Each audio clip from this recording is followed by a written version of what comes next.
Before we open the doors tonight, I need you to know something. Every story we tell in this place, every ghost, every echo, starts long before the microphone turns on. So if something follows you after this, don't say I didn't warn you.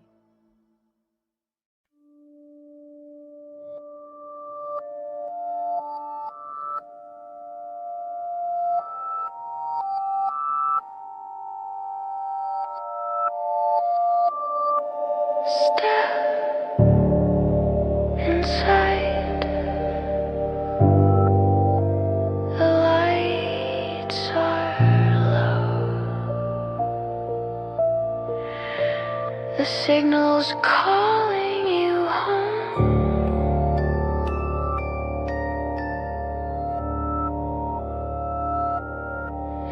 In the funhouse of the lost and found, where the ghosts all gather round.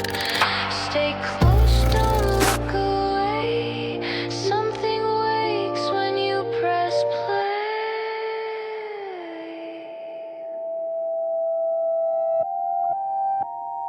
Welcome to Corpse Funhouse.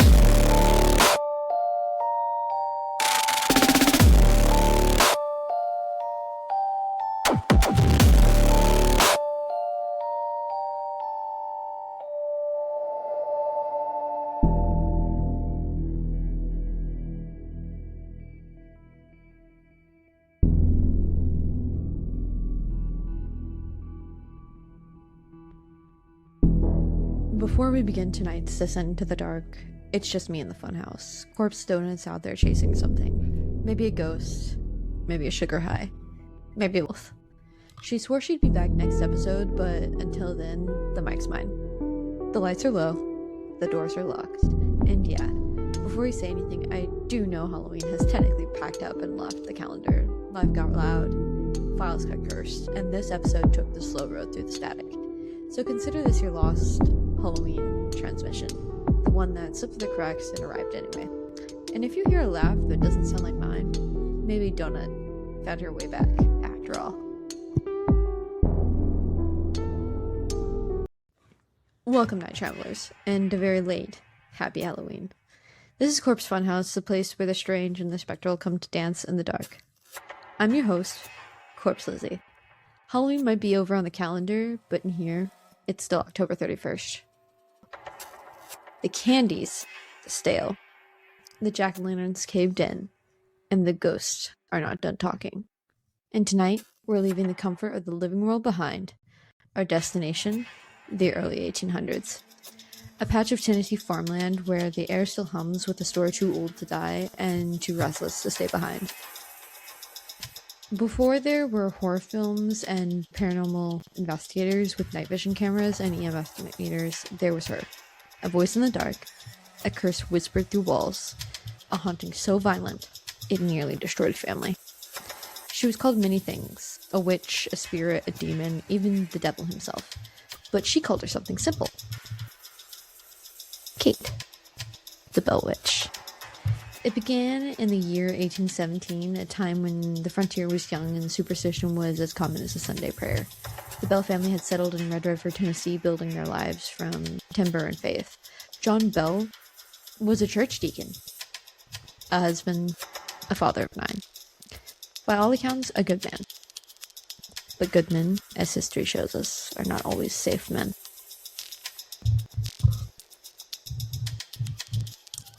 One evening, as dusk bled across his fields, John Bell noticed something strange. A figure crouched between the rows of corn. It was shaped like a dog, but its head wrong. Elongated, twisted, like a rabbit skull stretched too far. He raised his gun, fired, and it vanished. No tracks, no blood, only silence. Later that night, the knocking began, soft at first, just a tap against the wooden walls of the farmhouse, then again, and again. Always 3 knocks. By the 3rd night, the whole family could hear it from the outside walls, the floorboards, the ceiling. And then came the scratching. Rats, they thought. Until the sound started coming from inside. to the bedpost. They prayed, they searched, they found nothing. But the next evening came the first voice.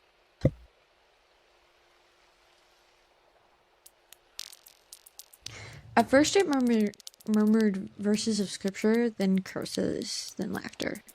A laugh that seemed to come from everywhere at once, inside the walls, above the ceiling, behind their heads. And in that laughter was the promise of something that wasn't going to leave. They didn't know it yet, but the Bell family had become the stage of one of the strangest hauntings in American history. A haunting that would twist faith, fracture sanity, and echo through generations. So tonight, light your candle, lock your doors, and listen closely, because this is how it began.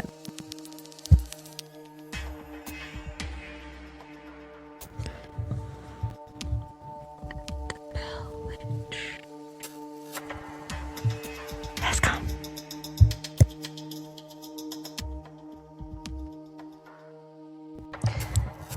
The year was 1817.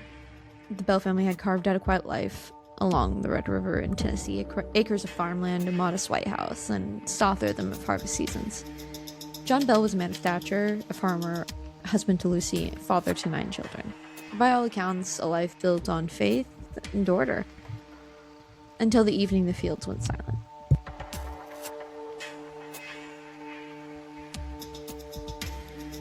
As twilight bled over the horizon, John caught movement between the rows of corn. Something hunched low to the ground. It moved wrong. Too quick. Too aware. The body was that of a dog, but its head elongated, bone white, shaped like a rabbit's skull. It turned to face him. Eyes black as coal, but glimmering with something almost human. He raised his rifle. One shot cracked through the air. When the smoke cleared, nothing. No body, no blood, not even footprints. That night, as family settled in for supper, the first knock came. A single tap against the outer wall. Then another. And another. Always 3. John searched the porch. Nothing. The fields beyond lay still. The next night, the knocks came again. Harder. Closer. Then the sound of gnawing from inside the bedpost as if teeth scraped the wood itself. Lucy whispered that perhaps it was rats. John nodded, but his hands trembled when he said it. By the 3rd night, the children refused to sleep. Every prayer was drowned by the sound of something unseen pacing the floor.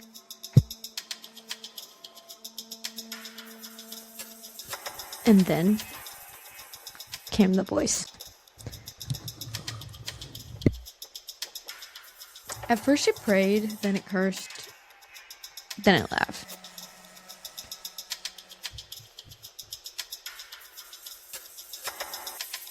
The Bells were terrified. They prayed louder, searched longer, told no one, fearing ridicule or even worse. But the haunting didn't stay hidden. Their youngest daughter, Betsy, began to wake in the night screaming. Her blankets ripped away, her hair twisted and pulled by invisible hands. She'd wake gasping, red marks burned across her cheeks, and from somewhere just beyond the edge of her bed, a whisper. Soft, persistent, calling her name.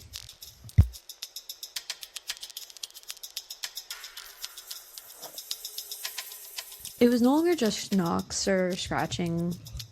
It was aware of them. It wanted to be heard, and for the Bells of Red River, the real haunting had only just begun.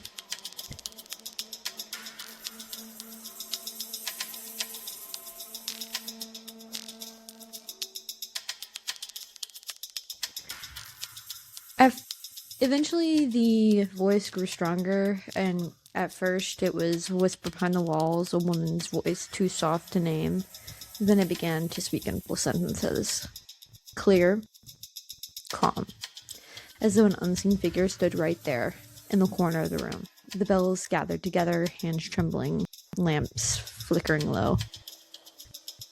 The voice claimed to be Kate Batts, a neighbor who once accused John Bell of cheating at her in a land deal. "You've wronged me," it hissed, "and I'll have my revenge." From that moment on, the Bell Witch ruled the house.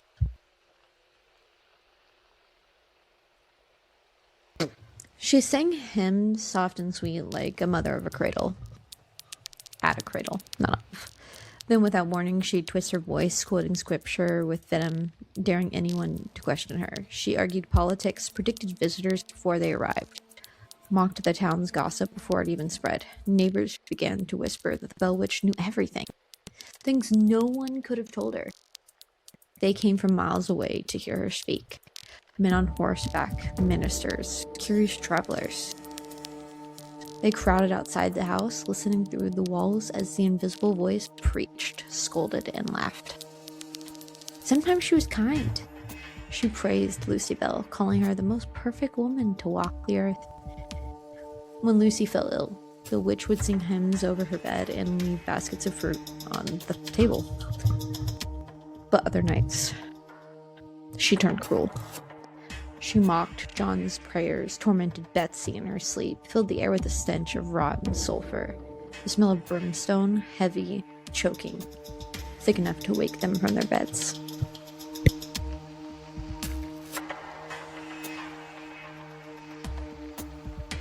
Visitors who mocked her didn't stay long. They'd be slapped, pinched, shoved by invisible hands. One man claimed that he felt the nails digging in the back of his neck, drawing blood that vanished by morning. Another said his hat was ripped from his head and hurled across the room, though no one stood near him.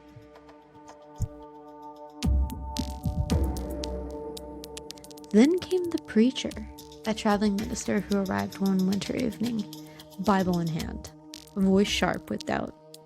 He stood before the Bell family and declared, "If this spirit is real, let it show itself now."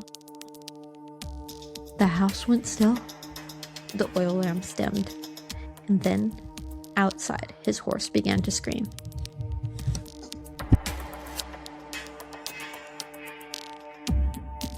No matter how hard he pulled, the animal refused to move and froze in the yard, eyes wild, breath steaming in the cold air. In the darkness came the witch's voice, clear as a bell. "Go home, preacher.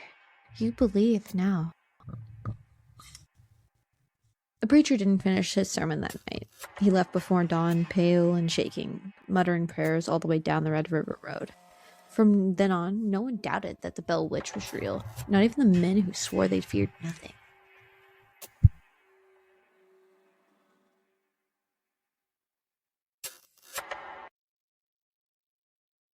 She wasn't content with fear anymore. She wanted obedience, and she would have it.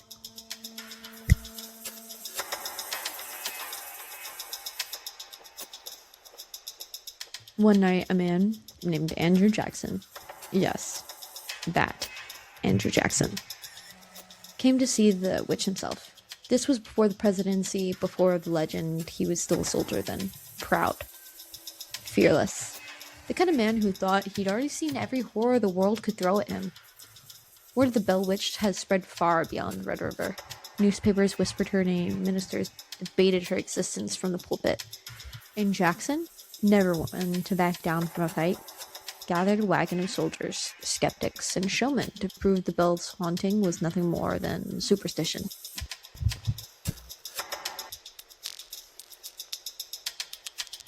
He laughed when neighbors warned him not to go. "No ghost will stop me," he boasted. "If she's real, let her come out and fight." The men laughed with him until they reached the Bell's property. Without warning, the wagon locked into place. The wheels froze like they'd been bolted to stone. Jackson cursed, barked orders. His men pushed, strained, whipped the horses, but nothing moved. Then the air changed. The crickets stopped. Even the wind held its breath.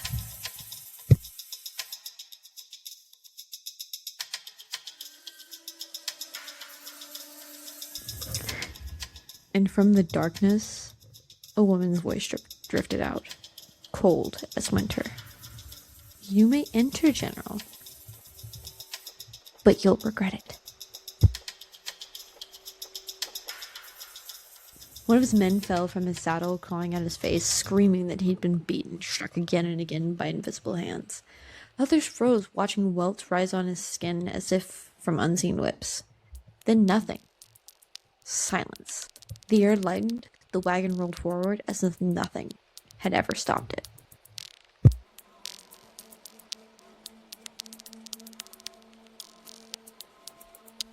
Jackson refused to admit defeat. Iggy and his men camped near the Bell home that night. As they sat by the fire, the witch's laughter echoed through the trees. It came from nowhere and everywhere, above them, behind them, whispering their words. One soldier bragged he could kill the spirit with a silver bullet. Moments later, his horse screamed and threw him to the ground. He ran, and the witch's voice followed him down the road, taunting him by name.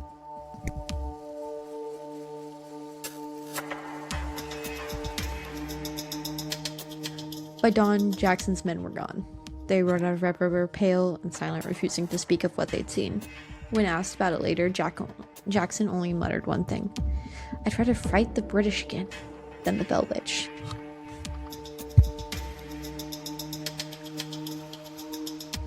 For the Bells, the visit changed nothing. If anything, it seemed to please her. The attention, the fear, the legend growing in her name. But her true target had always been the same. John Bell. And she was far from finished with him.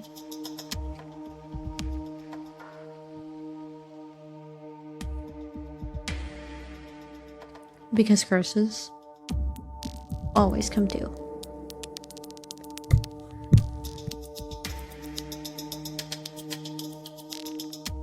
Over time, the witch's obsession with John Bell only grew. She called him Old Jack Bell, mocked him in the night, whispered his name through the walls, cursed his food, his prayers, even the breath in his lungs. Neighbors say they could hear her laughing from the fields. Her voice carried on the wind long after the sun went down. And John, he began to change. He'd lose his strength mid-sentence, collapse while tending his fields, waking from sleep, choking, gasping for air, clutching at nothing.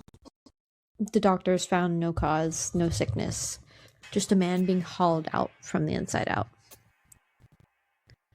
Lucy Bell prayed night after night beside him. She said she could feel the witch standing at the foot of the bed, watching, smiling. By December of 1820, John could barely speak. He drifted in and out of delirium, calling out to things no one else could see. And then, one cold morning, the house fell silent. Lucy found him in bed, still, his jaw locked tight, eyes staring into nothing. On the table beside him sat a small vial. Black liquid, thick as oil. One of the family's slaves, Dean, reached for it, and as his fingers touched the cork, a voice shrieked from the air. Itself. "I gave old Jack Bell his last dose." They tested the contents on the family cat. The animal convulsed, hissed, and went still in seconds. Lucy screamed. The children cried. And the witch? She laughed.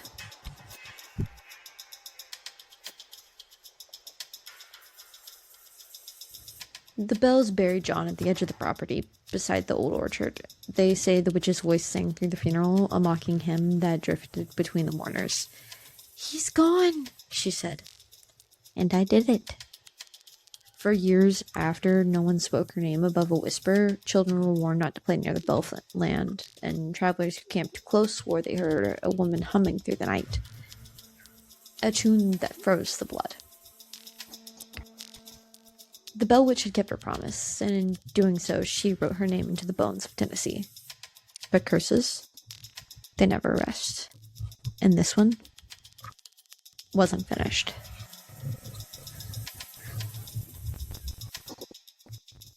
She had one more vow to keep, a promise to return, and someday, some say, she still does.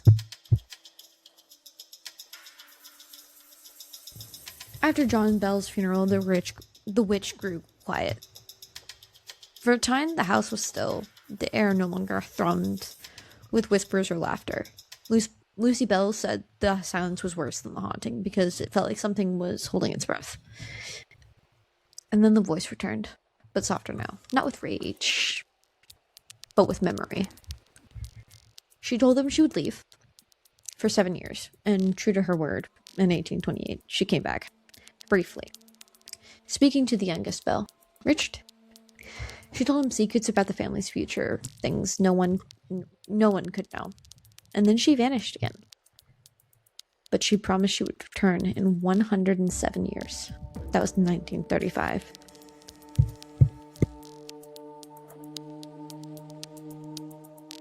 Some say she did come back, others say she never left. Today, people visit the Bell Witch Cave near Adams, Tennessee, a narrow limestone mouth, and the hillside shadowed and cold even at noon. They say it's wherever she retreated when she left the Bell House, when it was torn down, a place that still hums with her voice. Visitors have reported hearing knocking from deep within the rock, laughter that slides down the tunnel walls, whispers that speak their names. Photographs blur, recorders pick up distant sobbing, flashlights flicker out all at once, like something's walking just ahead of the light. And sometimes, the air changes. Heavy. Burnt. Like sulfur. Maybe it's just a legend. Maybe it's the first great American haunting. A ghost story born from guilt, greed, and gossip. Or maybe it's something older. Something that feeds on belief.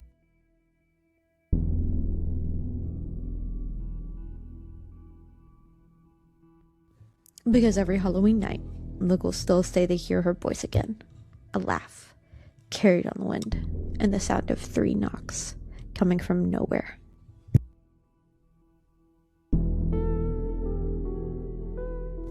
If you ever visit Adams, Tennessee, don't knock back.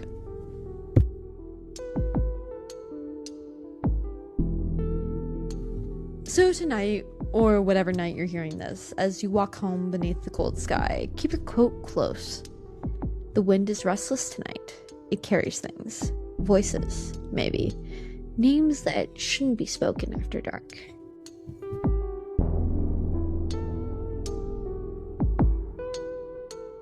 Listen to the wind, to the walls, to the hush that settles just before the hour turns.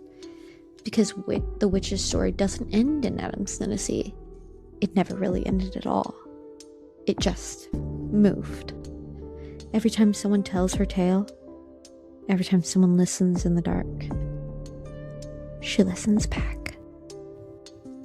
Maybe you heard it a moment ago. A small sound behind you, a floorboard settling, a breath too close to your ear. It's fine. It's only a story. Until it isn't. The Bell Witch still watches. Still waits. 2 centuries of silence has not softened her. She's a chill that seeps under a locked door, the flicker that makes candles shudder sideways, the whisper that pretends to be your own thought. If you stand in the fields of Adams on a still night, you'll feel it. The earth breathing slow. The trees bending inward, as if the whole valley remembers what happened there. Sometimes, they say, the mist shapes itself into a woman, pale, watching, waiting for someone to notice. So if you ever visit, don't whistle. Don't call her name. And whatever you do, if you hear 3 knocks from the dark mouth of that cave, don't knock back.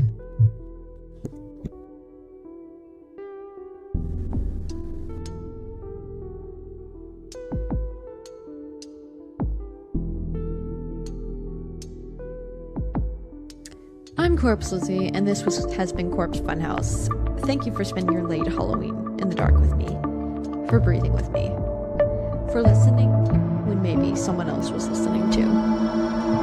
And remember, on Halloween night, not all knocks are trick-or-treaters.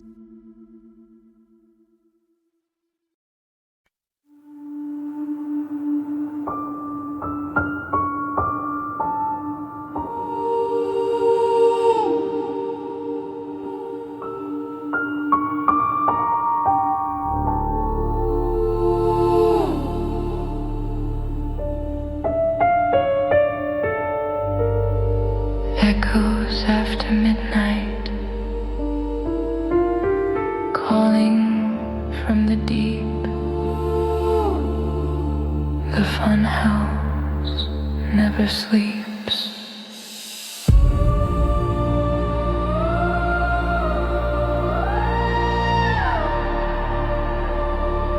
Never